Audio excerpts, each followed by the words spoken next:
ഇക്കാലത്ത് നഗരപ്രദേശങ്ങളിൽ ഭൂമിയുടെ ലഭ്യത കുറഞ്ഞു വരുന്നു. എന്നാൽ വാസഗൃഹ നിർമ്മാണത്തിനുള്ള ആവശ്യങ്ങൾ കൂടിയും വരുന്നു.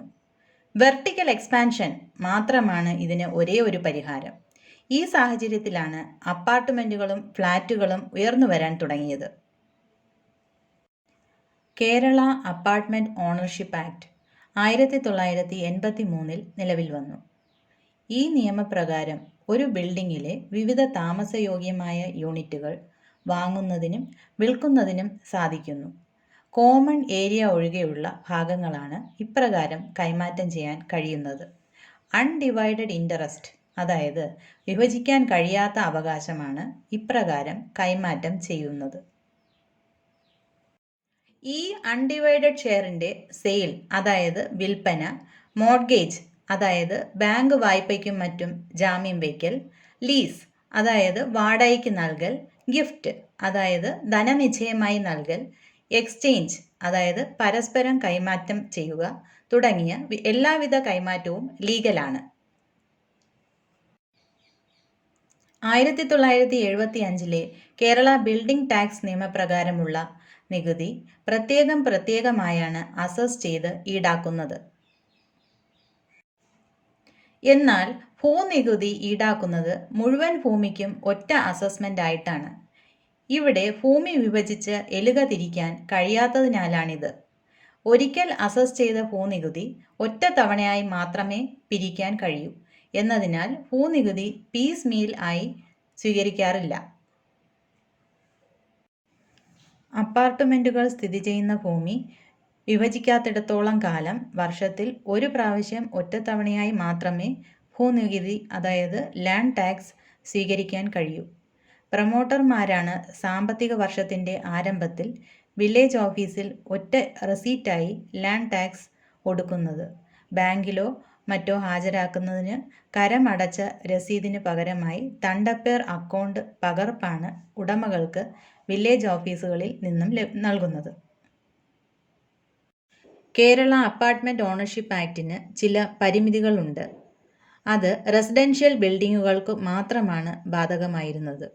അപ്പാർട്ട്മെന്റുകൾ വാങ്ങുന്നവരെ ബിൽഡർമാർ പറ്റിക്കുന്ന രീതി വ്യാപകമായി ഉണ്ടായിരുന്നു. പറ്റിക്കപ്പെടുന്നവർക്ക് കൺസ്യൂമർ പ്രൊട്ടക്ഷൻ ഫോറം വഴിയുള്ള പ്രശ്ന പരിഹാരങ്ങളായിരുന്നു അന്ന് ഉണ്ടായിരുന്നത്. ഈ സാഹചര്യത്തിലാണ് real estate regulation and development act 26/3/2016 നിലവിൽ വരുന്നത്.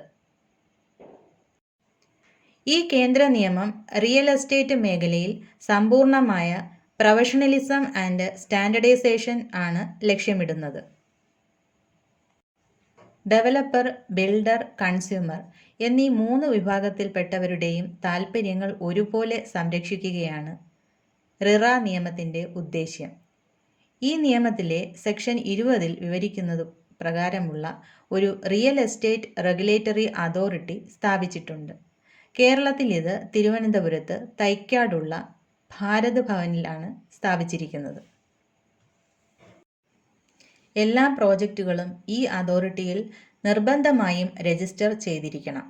സിവിൽ കോടതികളുടെ നിർണയിക്കപ്പെട്ട അധികാരങ്ങളോടു കൂടിയാണ് ഈ അതോറിറ്റി പ്രവർത്തിക്കുന്നത്.